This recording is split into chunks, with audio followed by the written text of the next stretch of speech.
Welcome, here I've got OnePlus 8T and I'm gonna show you how to turn on and off the camera location tags at this device.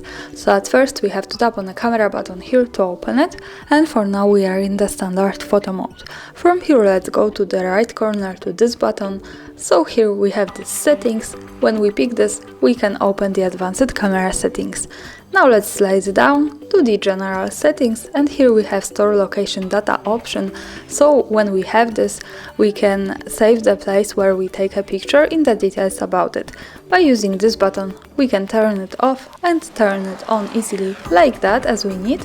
And also here the important information is that to make it work correctly, when we want to save the actual location of our photo, we have to be connected with the internet, for example the Wi-Fi, and we have to turn on the location of this device. So remember about these two parameters to make it work. Now let me keep turning on all of these settings. Let's go back to the camera and take a picture.